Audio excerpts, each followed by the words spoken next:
Martin sat in his truck for 11 minutes before coming to my front door.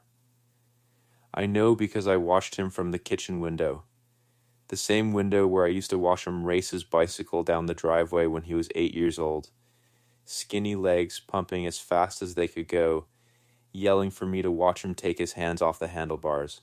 Back then, the second he saw my truck pull into the driveway after work, he'd run outside barefoot no matter the weather. Didn't matter if it was raining, didn't matter if it was cold. To him, I was home. Now he sat motionless behind the wheel of a black Tahoe I knew he couldn't really afford anymore. Hands gripping the steering wheel, staring straight ahead, like a man rehearsing something difficult. That should have been my first warning. But the truth is, warnings never feel like warnings while they're happening. They just feel like life. My name is Walter Hayes. I'm 71 years old. For 42 years, I supervised commercial construction projects across Texas. Hospitals, parking structures, high-rise office buildings, schools. I spent most of my adult life around steel, concrete, pressure calculations, and men who understood that small failures become disasters when ignored long enough. You learn things in that line of work. You learn that collapse rarely happens all at once. First there's stress, then tiny fractures. Then weight shifts quietly from one support beam to another until suddenly the whole structure realizes too late that it's been compromised for months. Families aren't all that different. 3 months earlier, I'd had a mild heart attack while buying fertilizer at a garden supply store outside Arlington. I remember the smell of soil more than the pain. That's the strange thing about traumatic moments. Your brain saves details nobody would expect. The clerk's radio was playing Fleetwood Mac. A forklift beeped somewhere behind me, and I was staring at bags of cedar mulch when my chest suddenly tightened hard enough to drop me to one knee. 4 days later, I walked out of Baylor Scott and White with 2 stents, a stack of prescriptions, and a cardiologist who told me I was lucky.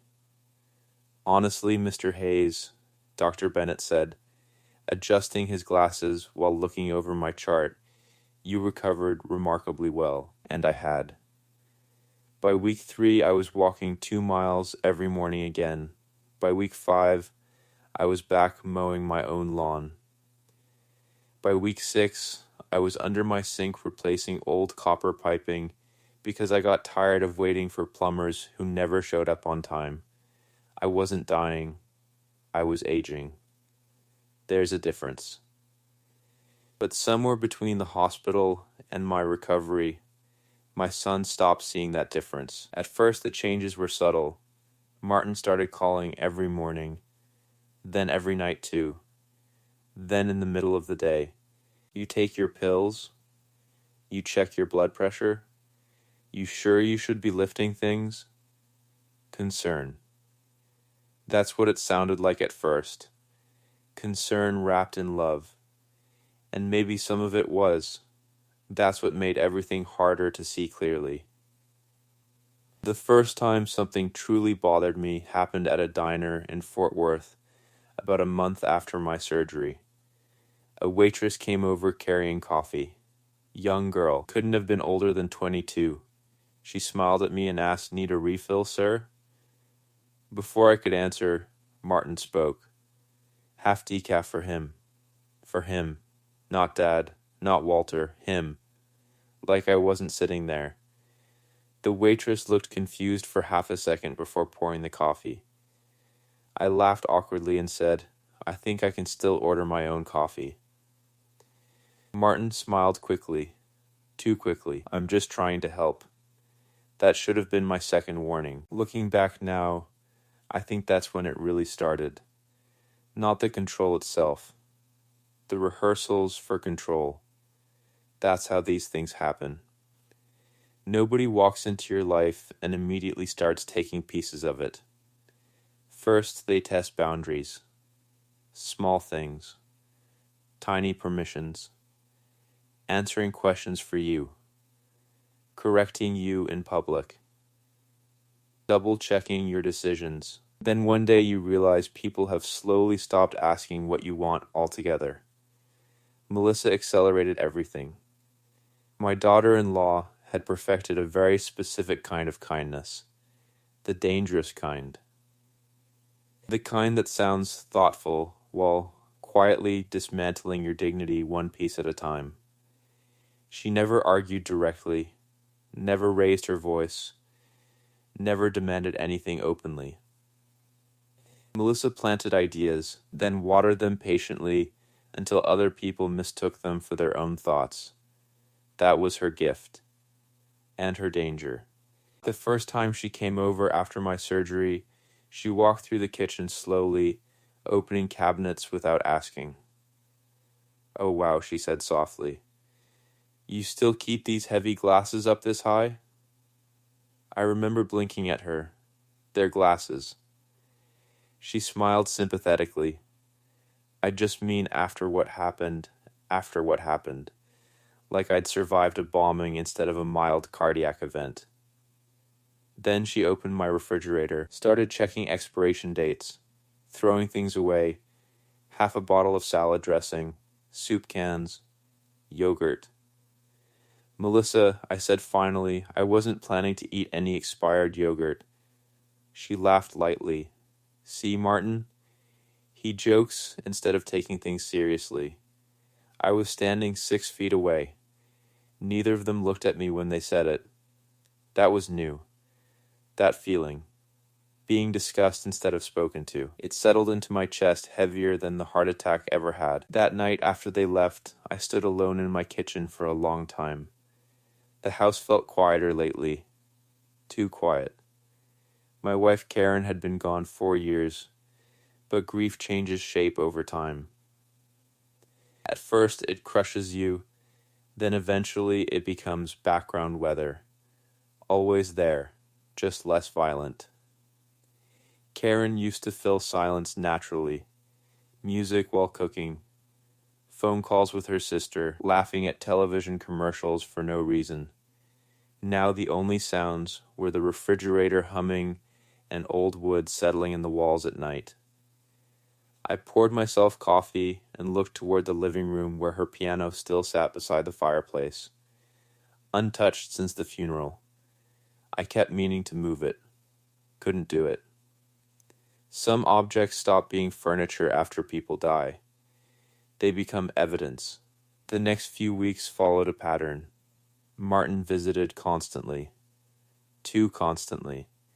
At first I tried appreciating it. Plenty of men my age would have loved having family check in that often, but something underneath it felt wrong. Like being monitored. One Tuesday afternoon, I came back from Home Depot carrying a replacement light fixture for the garage. Martin was already inside my house when I walked in. That irritated me immediately. "How'd you get in? You gave us the spare key, remember?" "I gave it to you for emergencies." He ignored that. Instead, his eyes dropped to the box in my hands. "You bought that yourself?"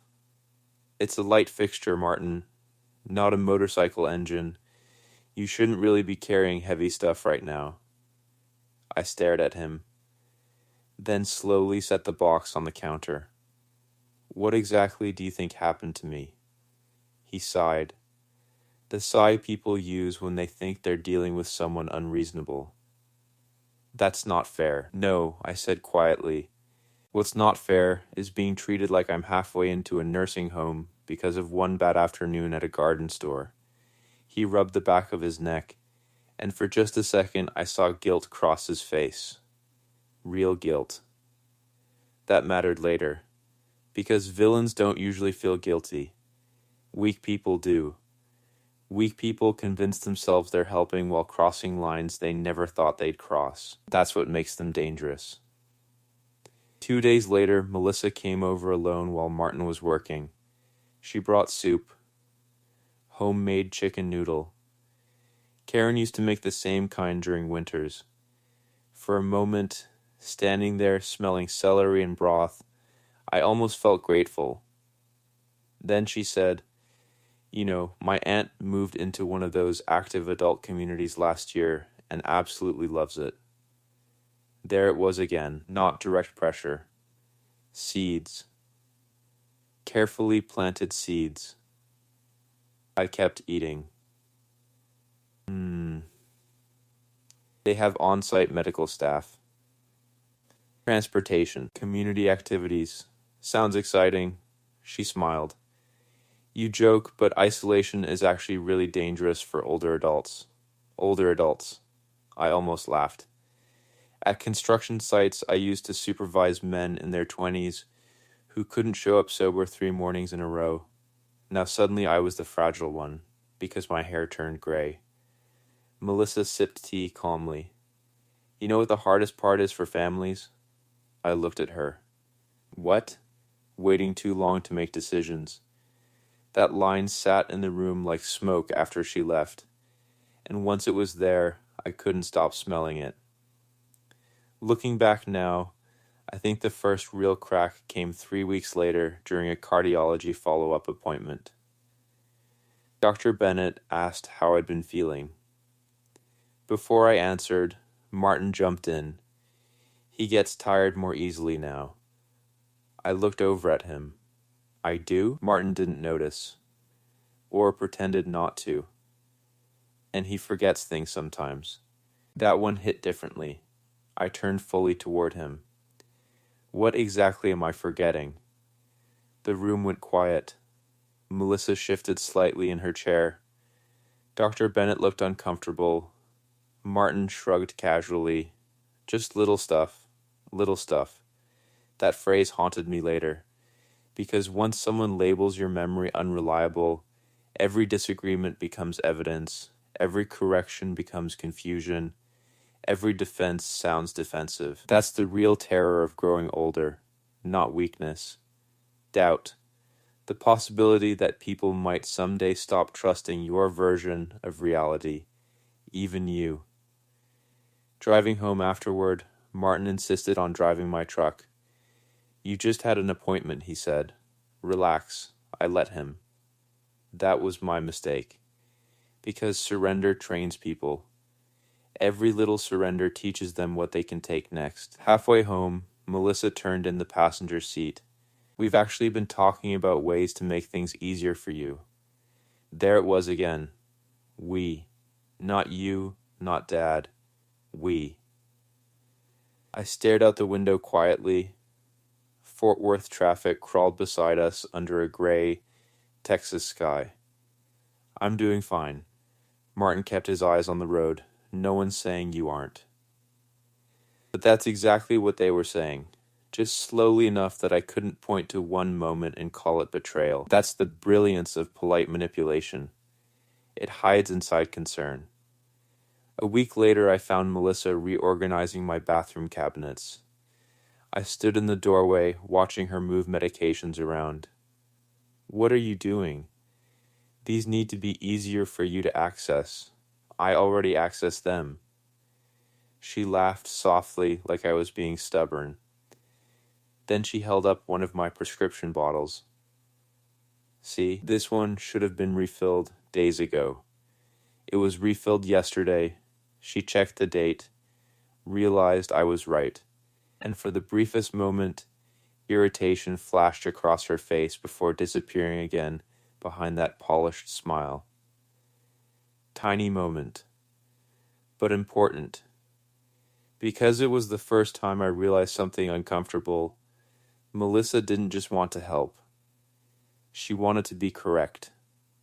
There's a difference.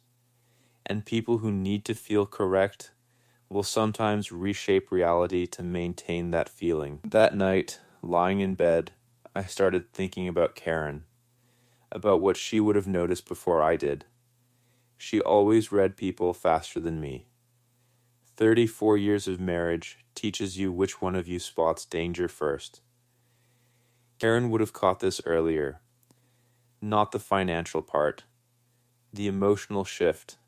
The way Martin had started speaking to me instead of with me. The way Melissa watched me carefully after every small mistake.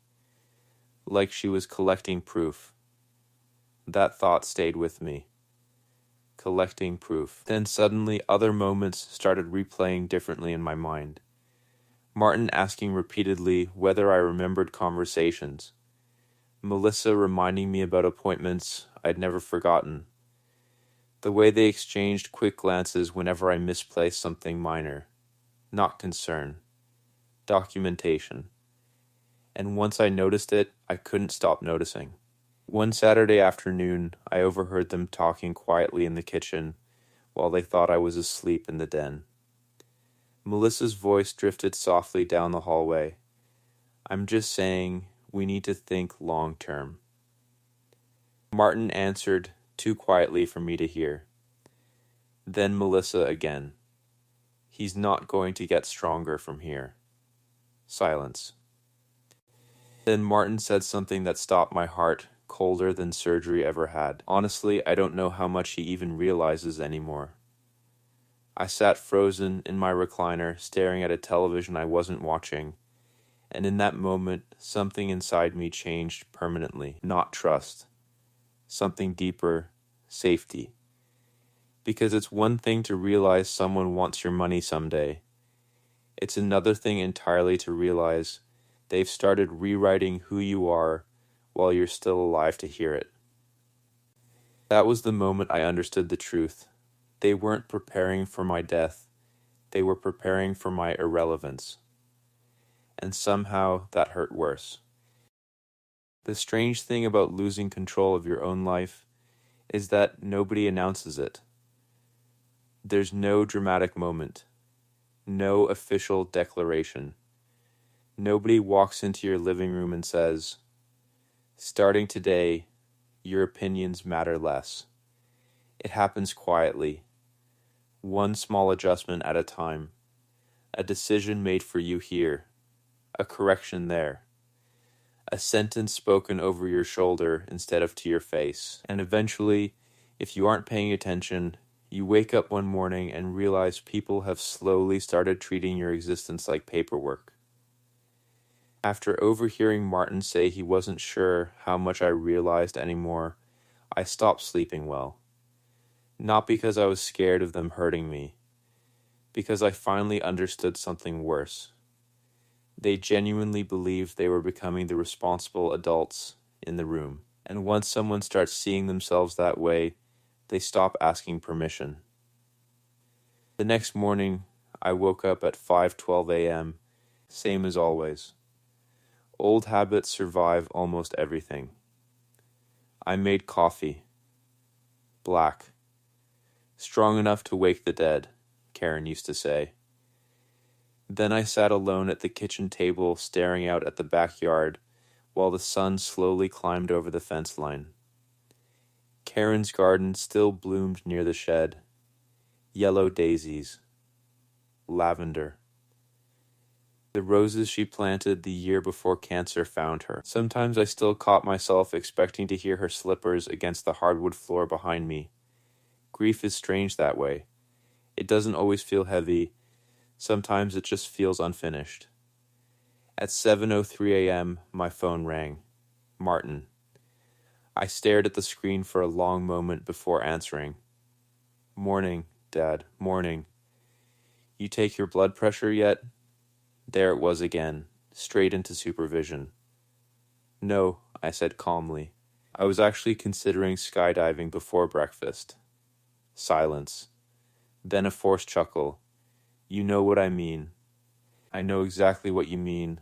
Another silence, tiny, but tense. I'd started noticing those moments more now. The little pauses where he wasn't sure whether I was cooperating correctly. Melissa found a really good medication organizer online, he said finally. One of the smart ones that reminds you automatically.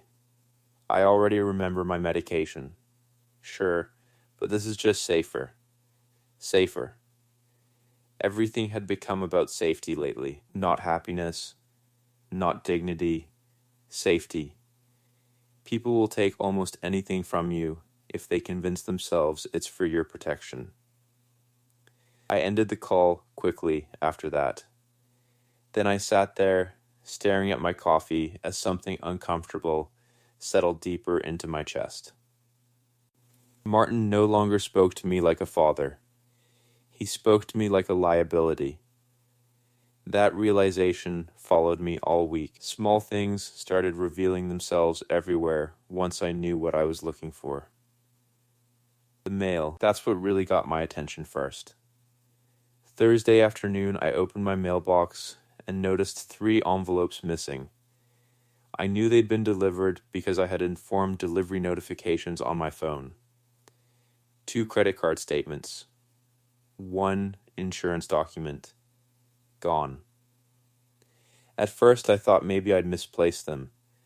Then I remembered something. 3 weeks earlier, Martin had casually asked whether I still checked my mail daily. At the time it sounded harmless. Now it sounded different. Everything sounded different now.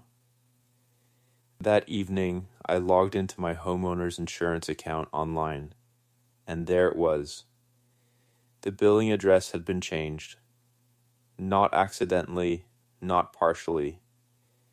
Fully changed to Martin's address in Plano. I stared at the screen for almost a full minute without moving. Then I checked the authorization history. The request had been submitted online, 2 weeks earlier, at 11:43 p.m. I sat back slowly in my chair, and for the first time since all this started, I felt actual anger. Not confusion, not sadness, anger. Because changing someone's billing address isn't concern. It's positioning. And people only position themselves around assets they plan to control later. That should have been enough for me to confront him immediately. But old construction men learn patience. You don't tear apart a structure the second you suspect damage. First you inspect the foundation. So I stayed quiet, and I watched. 3 days later, Martin and Melissa came over for dinner. Melissa brought wine. Martin brought groceries I hadn't asked for. The whole evening felt strangely rehearsed, like they'd discussed something in advance. Melissa complimented the house repeatedly. Too repeatedly. This neighborhood has appreciated so much. These older homes are getting rare. Properties around here are selling fast. Not memories. Properties. Everything became financial language around them eventually. Halfway through dinner, Martin casually asked, "So, have you thought any more about downsizing?" I kept eating. "No." "You don't think this place is too much to manage?" "No." Melissa smiled carefully. "We just worry about emergencies." I looked directly at her. "What kind of emergencies?" "The stairs. The yard. Living alone after what happened, again, after what happened. Like my heart attack had become a permanent identity instead of a medical event." I set my fork down slowly. "You know something interesting?" I said. Both of them looked up. In construction, the buildings most likely to collapse aren't always the oldest ones. Martin frowned slightly. "What does that mean?" "It means age isn't the same thing as weakness." Nobody spoke after that. Rain tapped softly against the kitchen windows. Melissa took a sip of wine. Martin stared down at his plate. And for the first time all evening, they looked uncomfortable instead of confident. That mattered. Because manipulators hate resistance they can't openly attack. The following Tuesday, I experienced something I still think about sometimes at night. I went to my pharmacy to pick up prescriptions. The young pharmacist behind the counter smiled politely. Then she hesitated. "Actually," she said carefully, "your son already picked these up yesterday." My stomach tightened instantly. "What?" She looked confused. "He said you were having memory issues and asked us to release medications directly to him from now on." For a moment I genuinely couldn't speak, not because I was confused. Because humiliation hit faster than anger. Memory issues. He'd said that out loud. to strangers, to pharmacists, to people who didn't know me. Suddenly, I imagined those words spreading quietly through systems, databases, medical notes, conversations. The beginning of a narrative.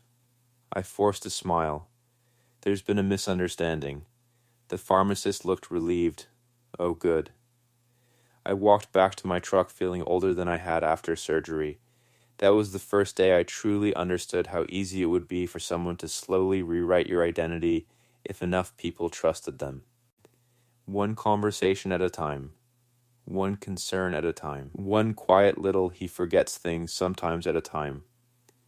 That night I couldn't stop thinking about Karen. About the version of me she knew. Strong. Reliable. Capable. I remembered the winter our pipes froze during the storm of 91. I worked 16 straight hours repairing damage around the neighborhood, while Karen brought coffee to everyone from a thermos. Martin was 10. He followed me through snow carrying tools too heavy for him because he wanted to help. At one point he looked up at me and said, "You always know how to fix things." That memory hurt now.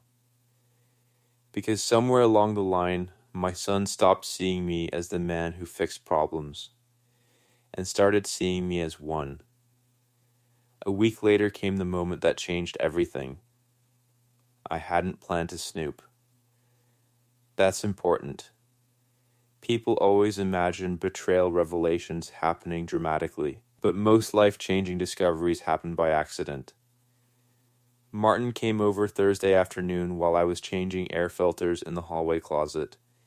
He took a phone call outside, left his laptop open on the kitchen table, and old men notice patterns, loose bolts, hairline fractures, behavior shifts, eventually lies.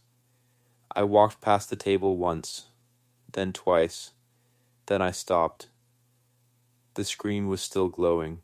An email folder sat open, and at the top was a document labeled, "Dad Transition Plan. I wish I could tell you I ignored it." I didn't. I opened it immediately. Inside were folders, schedules, financial spreadsheets, property estimates for my house, projected sale value, asset breakdowns, estimated inheritance distribution timelines. But the thing that made my hand start shaking wasn't the financial documents, it was the checklist. A detailed checklist, step by step, organized by phases. Phase 1, increase dependency. Phase 2, normalize assistance. Phase 3, discuss safety concerns with physicians. Phase 4, transition from independent living. At the bottom of the page, highlighted in yellow, was one sentence I will remember until the day I die. 9 goal. Make him believe giving up control was his idea. I must have read that line 20 times. Not because I didn't understand it. Because I did. That was the moment the entire thing stopped feeling like misguided concern and started feeling like psychological warfare. They weren't trying to help me adjust.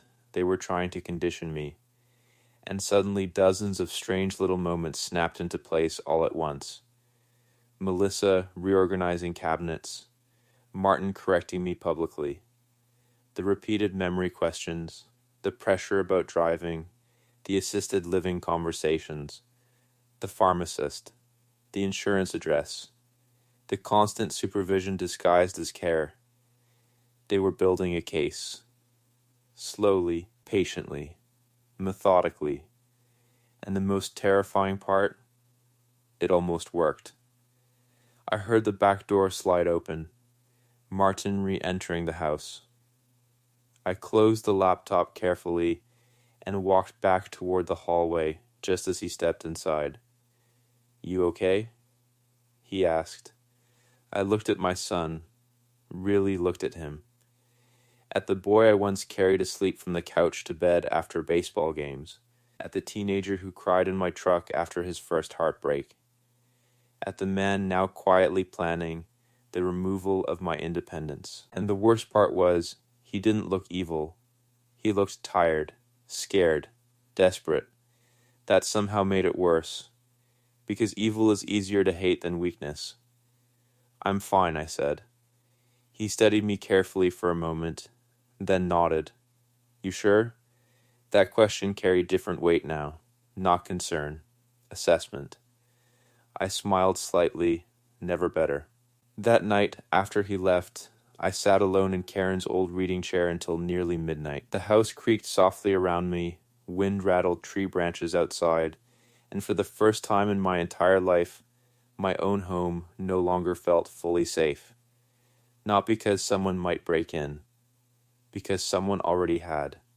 Emotionally, quietly, piece by piece, and they had done it while calling it love. I stared at Karen's photograph on the mantel for a long time before finally speaking out loud. They already started planning my disappearance. The room stayed silent, but somewhere deep inside me, something hardened.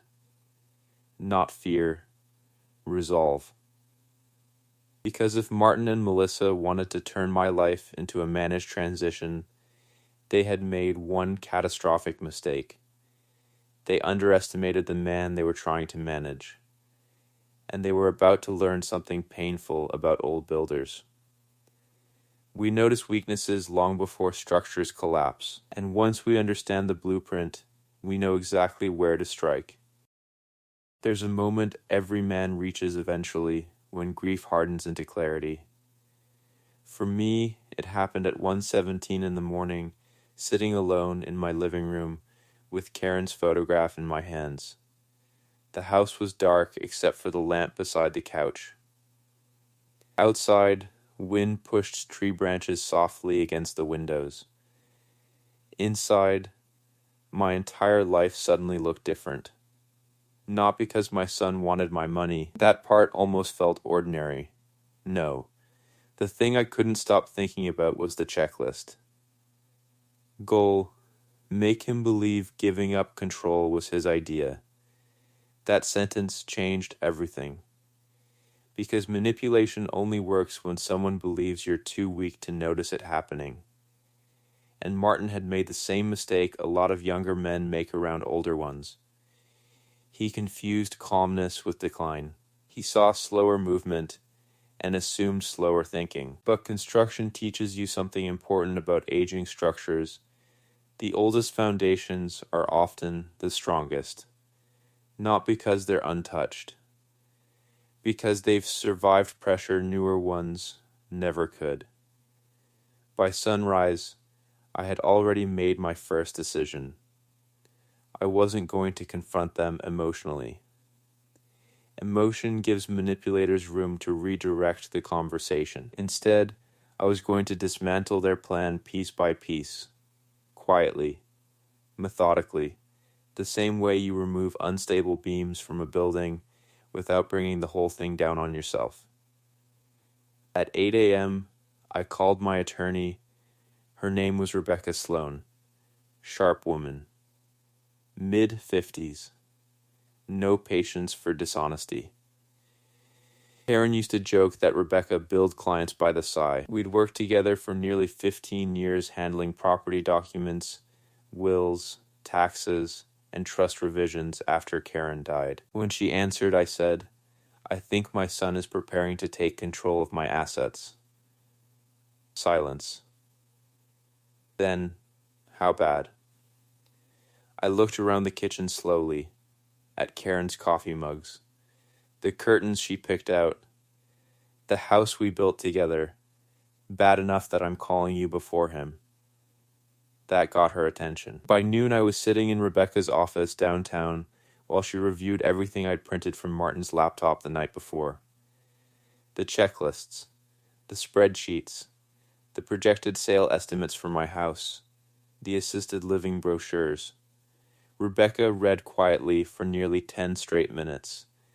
Then she removed her glasses slowly. "Walter," she paused carefully. "Your son's preparing a guardianship narrative." I stared at her. What exactly does that mean?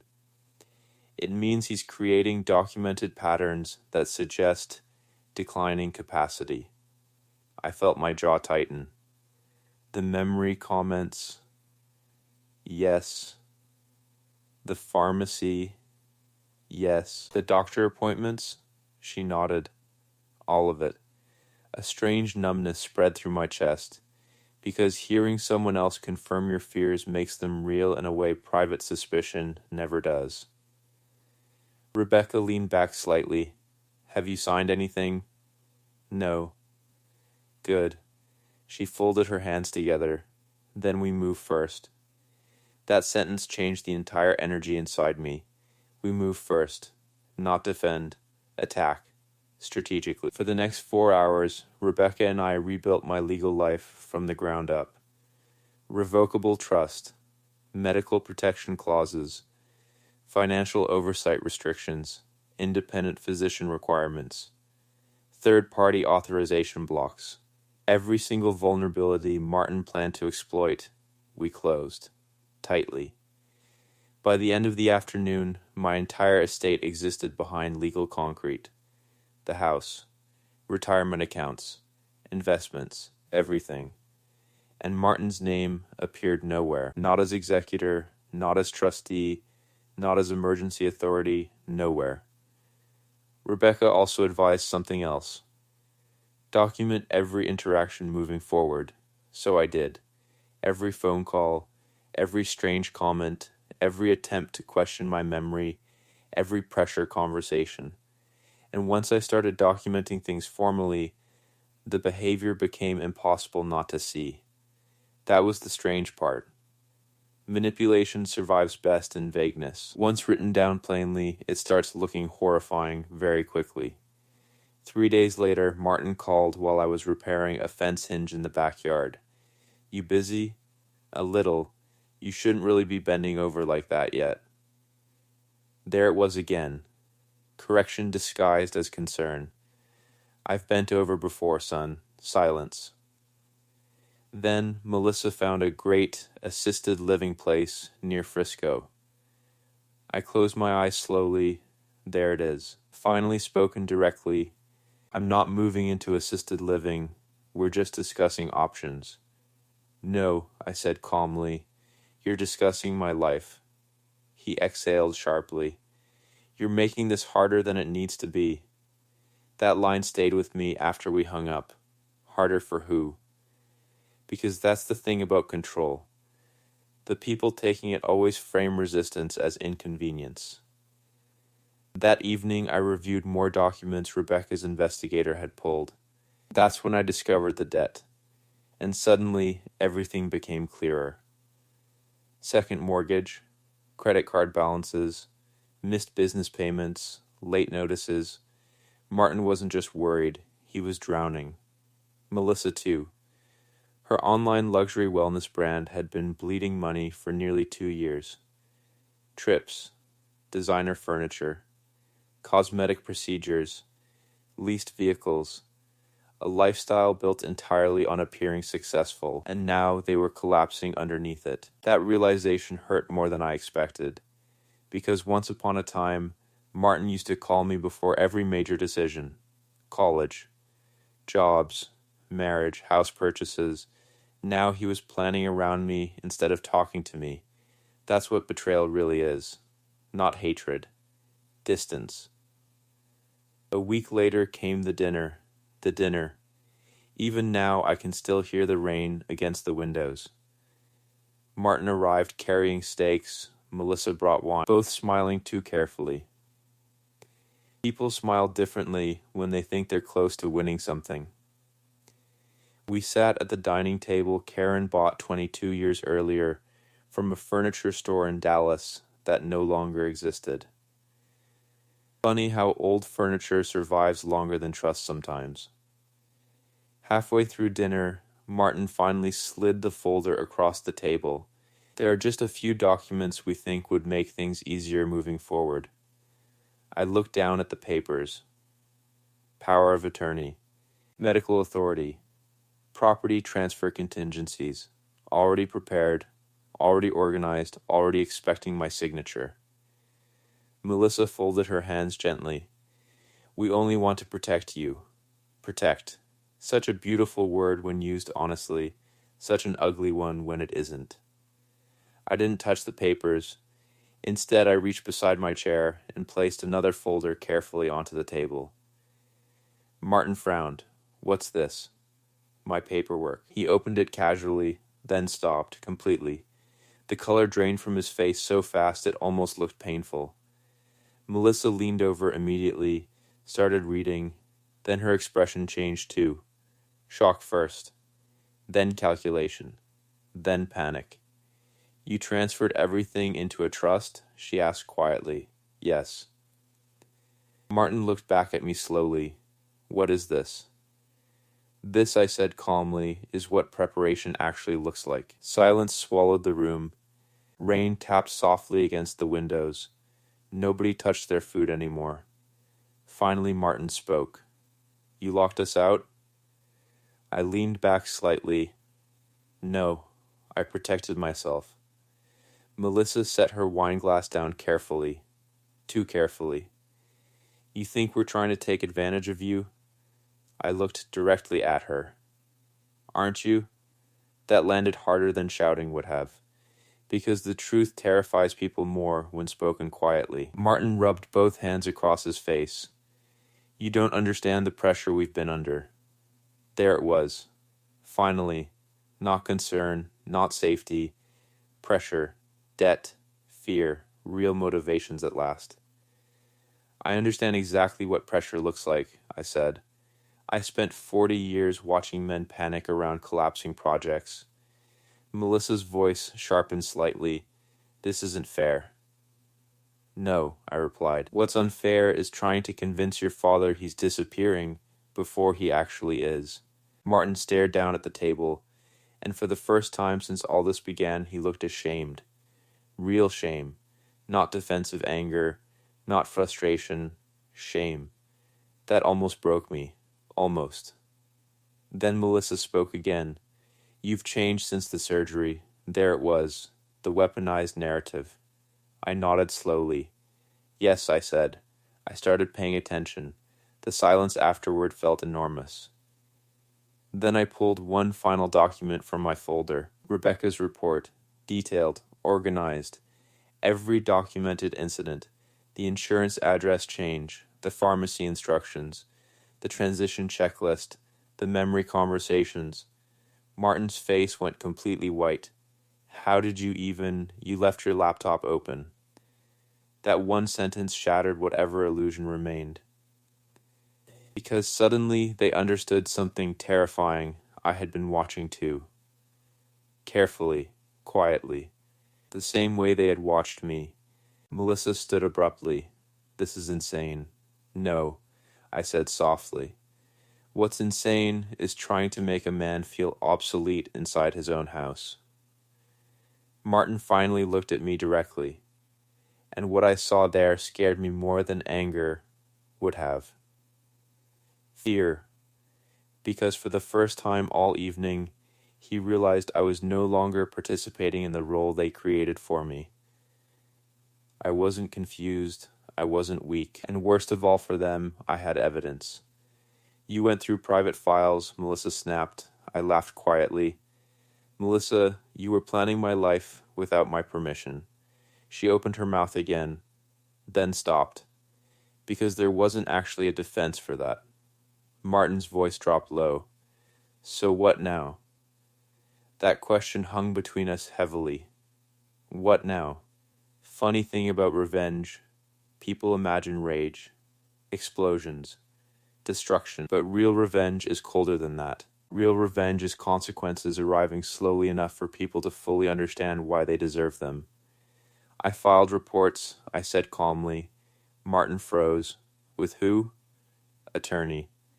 Financial institutions, Adult Protective Services, and the Texas Real Estate Commission." That hit like a bullet. His entire body went still. Melissa looked horrified. "You reported us?" "No."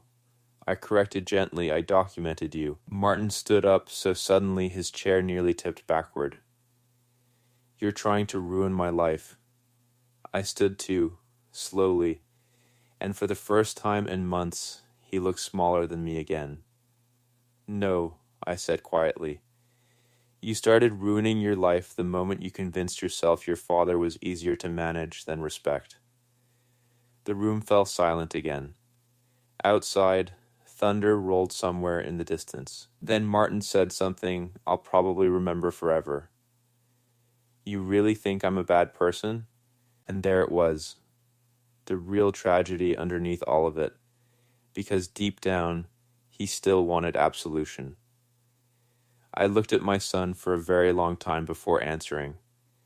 No, I said honestly. I think you became weak enough to do bad things while calling them necessary. His eyes filled instantly. That surprised me. Melissa grabbed her purse immediately. We're leaving. Martin didn't move right away. He just stood there staring at me, and suddenly I remembered him at 12 years old after striking out during a championship game. Same expression, same shame, same desperate hope that someone would tell him everything wasn't as bad as it felt. But this time, it was. Finally he whispered, Dad, not Father, not Walter. Dad, first time in months, and somehow that hurt worst of all. You should go, I said quietly, so they did. The front door closed softly behind them. No screaming, no dramatic threats, just silence. I stood alone in the dining room listening to rain hit the windows while untouched steak grew cold on the table. Then I sat down slowly in Karen's chair. And for the first time since all this started, I cried. Not because I won, because I understood something terrible. Even when you successfully stop the people you love from betraying you, something still dies afterward, and no legal document in the world can fully protect you from that. Revenge is a strange thing. When you're imagining it, you think it'll feel powerful. Clean. Final. You picture relief arriving like a storm, finally breaking after weeks of pressure. But real revenge doesn't feel like victory. It feels like standing alone in the ruins after the fire burns out, trying to figure out whether protecting yourself was worth watching something important die. 3 days after the dinner confrontation, the house felt too quiet. Not peaceful, empty. There's a difference. I moved through rooms slowly that week. Kitchen, garage, back patio, Karen's old reading corner beside the window. Everything still looked the same, but emotionally the house had shifted. Like a structure after an earthquake. Still standing, still functional, but altered in ways only the engineer notices. I kept replaying moments in my head. Martin learning to ride a bicycle. Martin asleep on my chest during thunderstorms when he was little. Martin at 16 asking me how to shake someone's hand properly before his first job interview. And now this. That's the hardest part about betrayal by your own child. Strangers can hurt you. Enemies can cheat you. But only family can reach backward into your memories and poison them too. Rebecca called Thursday morning. The investigations officially opened. I closed my eyes briefly. All right. The Adult Protective Services caseworker wants interviews next week. Fine. She hesitated. You still sure you want to continue? That question stayed in the air for several seconds, because beneath it was another question neither of us said out loud. How much punishment can a relationship survive before it stops being repairable? I stared out the kitchen window. I didn't create this situation. No, she agreed softly. But you can still decide how far it goes. After we hung up, I sat there for nearly 20 minutes thinking about Karen. She always understood consequences better than I did. I tended to see problems like structures, identify weakness, repair damage, restore stability. Karen understood people weren't bridges. Sometimes once something cracks emotionally, it never returns to original load capacity again. The first official interview happened the following Tuesday. Sandra Whitmore from Adult Protective Services arrived exactly on time. Early 60s. Sharp eyes. Professional without being cold. She carried a leather folder thick enough to tell me immediately this wasn't her first family disaster. We sat at my dining table for nearly 2 hours. I showed her everything. The transition plan, the financial spreadsheets, the insurance changes, the pharmacy incident, the prepared power of attorney documents, the highlighted sentence. Goal, make him believe giving up control was his idea. Sandra read that line twice. Then once more. Finally, she looked up at me quietly. That's deeply concerning. Deeply concerning. Such careful government language for something that felt so personal.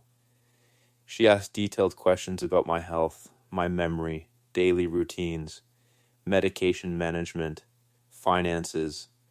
I answered every single one clearly. At the end, she closed her folder slowly. Mr. Bennett, you are obviously fully competent. I almost laughed hearing someone state that aloud. Because once people begin questioning your independence, you start feeling like you constantly need to prove your own existence. Sandra paused before leaving. Can I tell you something unofficially? Sure. I see cases like this more than people realize. That surprised me. Really? She nodded sadly. It usually starts with fear. Then financial stress. Then rationalization. She looked toward the paperwork. Most families don't think they're becoming exploitative while it's happening. That line stayed with me long after she left. Because that was exactly what terrified me most. Martin hadn't felt evil, he'd felt justified. Weeks passed. Then consequences started arriving quietly. First came the licensing review, then the ethics complaint, then the suspension hearing. Martin stopped calling regularly after that. Not out of anger, I think. Shame. Shame creates distance faster than hatred sometimes. Melissa never called again. Not once. That told me everything I needed to know about which parts of this situation had actually mattered to her. One evening, about a month later, I drove past Martin's neighborhood accidentally on the way back from Home Depot. His driveway was empty, garage closed, lights off, and for a moment I almost pulled over, almost knocked on the door, almost became the father who fixed everything again. But some problems can't be solved by rescuing people from consequences. Sometimes consequences ARE the lesson. So I kept driving. The hardest nights came afterward. Nobody talks enough about what happens after you survive betrayal. The adrenaline leaves first, then anger fades, and eventually what's left underneath is grief. Pure grief. Not just for what happened, for who people turned into. I started sleeping badly, waking at 3 a.m., walking through dark rooms, double-checking locks even though I knew logically I was safe. Because violation changes your nervous system, even emotional violation, especially emotional violation. One night I found myself standing in Martin's old bedroom. I hadn't gone in there much since Karen died. We kept some boxes stored inside, old baseball trophies, yearbooks, photographs. I picked up one framed picture from a shelf, Martin at age 9. Gap-toothed smile, little league uniform too big for his body. One arm wrapped around my waist after a game, looking at me like I hung the moon. And suddenly something inside me broke completely, because that little boy would have protected me from the man he eventually became. I sat on the edge of the bed crying harder than I had since Karen's funeral. Not because I lost money, because I lost certainty. The certainty that love automatically protects people from becoming dangerous to each other. It doesn't. A month later, Rebecca called again. The real estate commission issued their decision. I already knew from her tone it was bad. License suspension. 60 days. I exhaled slowly. Anything else? Mandatory ethics review. Probationary oversight for a year. That silence afterward felt heavy. Finally, she asked, "How are you feeling?" I thought about that honestly before answering. Tired, not triumphant, not vindicated, tired. Because punishment doesn't magically restore trust, it just confirms damage was real. 2 weeks later, Martin finally called again. His voice sounded different immediately. Quieter, smaller somehow. "Dad?" "Yes," long silence. Then, Melissa left. I leaned back slowly in my chair. "What?" "She took the kids to her mother's place." Another silence. Then he laughed softly, but there was no humor in it. "She said she couldn't stay married to someone capable of what I did." That line hit me harder than I expected. Because suddenly I understood something tragic. The woman who helped build the plan was now stepping away from the wreckage, pretending she hadn't touched the explosives. Martin kept talking. Fast now, like if he stopped, he might lose courage. She said the whole thing got out of control, that we were trying to protect assets before something happened to you, that everyone does estate planning eventually. That, he stopped. Then quietly, I think I started believing our own excuses. There it was, the truth at last, not greed alone, self-deception. That's how most terrible things happen. People slowly adjusting their morality until betrayal starts sounding responsible. I closed my eyes. "Where are the kids with her?" "You okay?" That question surprised him. I could hear it in the silence. "No," he admitted finally. And for the first time since all this started, he sounded like my son again. Not a strategist, not an opportunist, just a broken man. We met 4 days later at a diner off Interstate 75. The same diner Karen used to love because they served breakfast all day. Martin looked older immediately. Weight loss. Dark circles. Shoulders collapsed inward. Stress ages people fast when guilt is attached to it. For a few awkward minutes we just sat there looking at menus neither of us cared about. Then finally he said, "You know what the worst part is?" "What?" "I started talking about your life like it belonged to the future instead of the present." I looked at him carefully. He stared down into his coffee. We'd say things like, "When the house sells," "When Dad transitions," "When everything gets simpler." His voice cracked, like you were already halfway gone. There it was. The emotional knife I'd been feeling for months finally spoken aloud, and hearing him say it hurt even more than discovering it myself. Martin rubbed both hands over his face. I don't even know when I crossed that line. I answered honestly. "You crossed it the moment you stopped asking me what I wanted." Silence, long silence. Then he nodded slowly. "Yeah."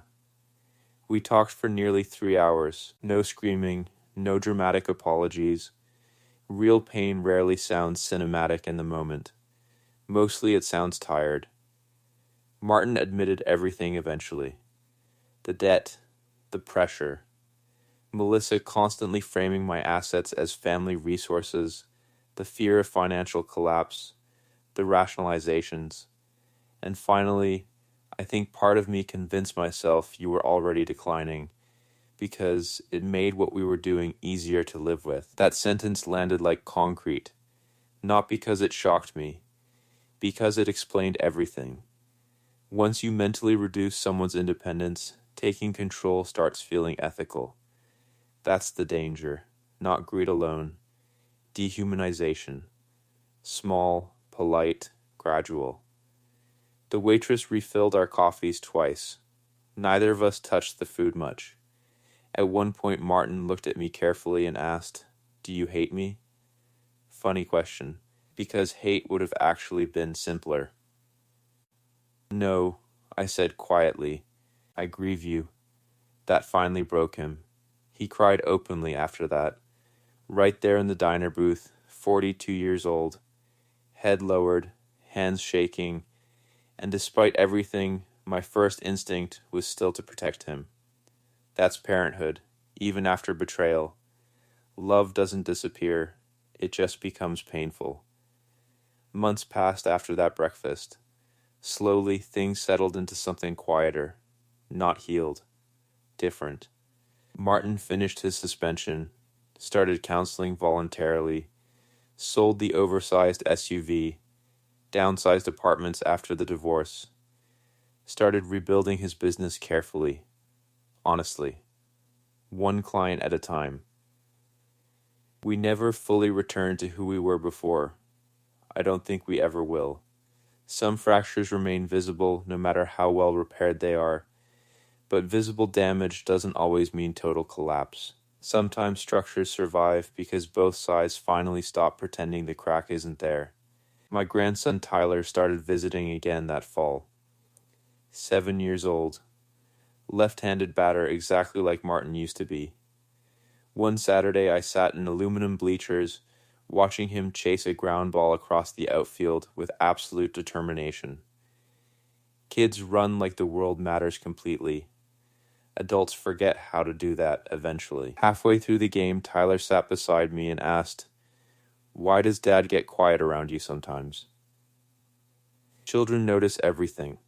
I looked out toward the field, then answered carefully, "Because adults carry heavy things sometimes." Tyler nodded like that made perfect sense, then ran back toward the dugout. I watched him go and felt something painful tighten in my chest again. Because family damage echoes forward, always, even when hidden carefully. That evening after the game, Martin stood beside my truck while the parking lot emptied around us. "You still don't trust me," he said quietly. I considered lying.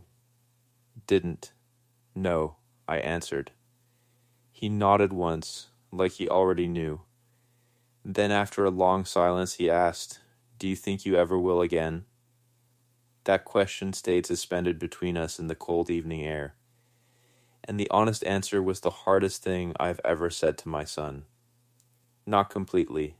He looked down immediately. But I continued, "That doesn't mean I stopped loving you." His eyes filled again. Mine probably did too. Because sometimes maturity is realizing forgiveness and trust are not the same thing. You can rebuild one faster than the other, sometimes much faster. Now I move through life differently, more aware, more careful, but not afraid, never afraid. Rebecca finalized all my estate protections 6 months ago. Medical directives, trust safeguards, independent evaluations, clear legal boundaries, no ambiguity left for anyone to manipulate later. I also started volunteering occasionally with an elder financial abuse awareness group Rebecca connected me with. Nothing dramatic, just conversations, warning signs, documentation advice, helping people notice cracks before collapse begins. And maybe that's the strange gift hidden inside painful things. Sometimes surviving betrayal teaches you how to protect others from it too. Last Sunday, Tyler hit his first triple. I stood cheering in the bleachers while Martin laughed beside me. For a brief moment, everything sounded normal again. Not repaired, not erased, just human. Complicated. Still trying. On the drive home, I thought about something Karen once told me years ago after a terrible fight early in our marriage. She said, "The strongest families aren't the ones that never break. They're the ones honest enough to admit where they cracked." I understand that now. Better, than I ever wanted to. And maybe that's the real ending to all of this. Not revenge, not victory, recognition. The understanding that growing older does not make a person less human, less worthy, less alive.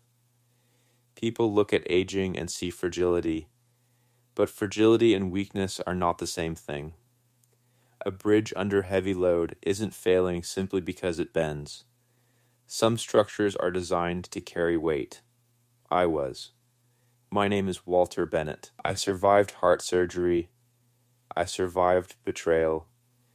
And I survived the moment my own son almost started treating my life like an inheritance before it was finished being lived. But I'm still here, still driving my own truck, still repairing things in my garage on Saturday mornings, still sitting in baseball bleachers, watching my grandson run like his life depends on it. And as long as I can still do that, my story is not over yet.